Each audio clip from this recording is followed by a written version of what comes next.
तस्वीरें भले ही पुरानी हो, लेकिन कश्मीरी पंडितों के जहन और जिंदगी पर लगे जख्म आज भी ताजा है। ऊंची सरकारी नौकरियां, बड़े बड़े कारोबार और खुशहाल जिंदगी। 1990 के पलायन और जुल्म और सितम से पहले कुछ ऐसी ही होती थी कश्मीरी पंडितों की जिंदगी। लेकिन जिस तरह इन्हें बेरहमी का शिकार बनाया गया, अपनी जमीन से बेदखल किया गया, वो साफ बताता है कि ये सब अचानक या कुछ दिनों में नहीं हुआ। ये तो पहले से प्लान किया गया था और इस प्लानिंग के पीछे थे कश्मीरी लुटेरे।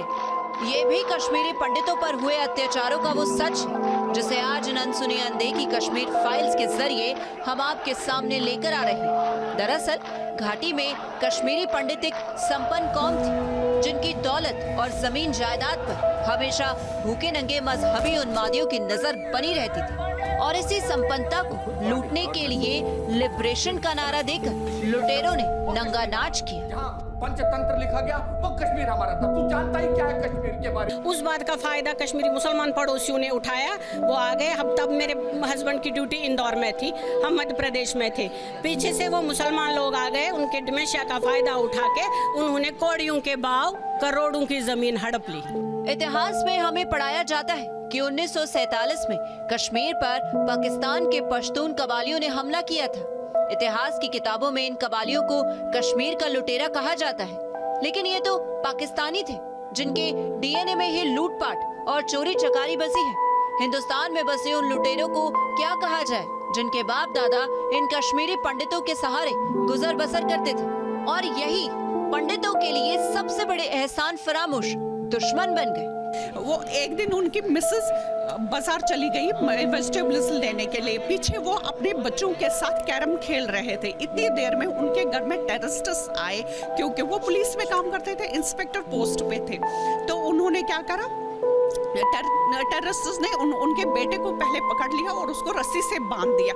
और जो मेरे अंकल थे उनको ने यहाँ पे सीने पे पूरा मैगजीन खाली कर दिया और जो यहाँ पे होल बन गया और वो मैगजीन उसके उस होल में भर दिया। उससे भी ज्यादा कुछ दर्दनाक है रहा होगा। आप खुद सोचिए कि मतलब उस टाइम क्या हालत रही होगी उनकी। कभी कश्मीर की घाटियों की हवा में सांस लेने वाली पब्लिक कॉल को बेरहमी और बदकिस्मती ने भोपाल ला दिया। पब्लिक को आज भी उस दिन का एक एक पल याद है जब मस्जिदों के लाउडस्पीकर से कहा जाता था कि कश्मीरी पंडित काफिर है और ऐसे ऐलान होते थे। इंसान की खाल में छिपे जानवर सड़कों पर निकल जाते थे। ये बिल्कुल सत्य कहानी है। वो जो इसमें दिखाया है, वो एक पिताजी और उसके बेटे को मारते हैं। कील जहाँ वो तिलक लगाता था वहाँ उनको कील ठोका गया था। वो हमारे रिलेशन में थे। वो मेरे जो नाना जी हैं उनके मौसी के लड़के थे। वो बहुत अच्छे शायर थे। टीकालाल टप्पू, नीलकंठ गंजू, सर्वानंद कौल, सतीश टिक्कू, लस्सा कौल, गिरिजा टिक्कू, ये वो कश्मीरी पंडित हैं जिनके साथ बेरहमी की हर हद को पार कर दिया गया। हत्या के बाद किसी की लाश झेलम में फेंक दी गई तो किसी को बलात्कार के बाद आरा मशीन में डालकर काट दिया गया।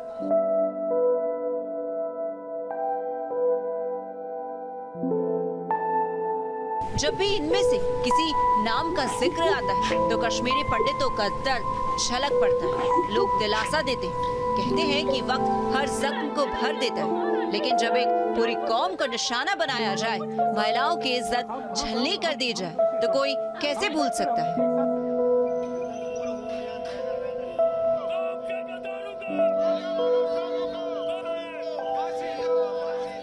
बहुत सारे कश्मीरी पंडित मारे गए। अभी उस दिन की क्या बात, अभी हाल ही में आप देखिए 370 हटने के बाद भी, आपकी आइडेंटिटी मालूम होने के बाद भी फिर फायरिंग हुई और उनको शूट किया गया। स्कूल टीचर को किया गया, केवल वो हिंदू थे इसलिए।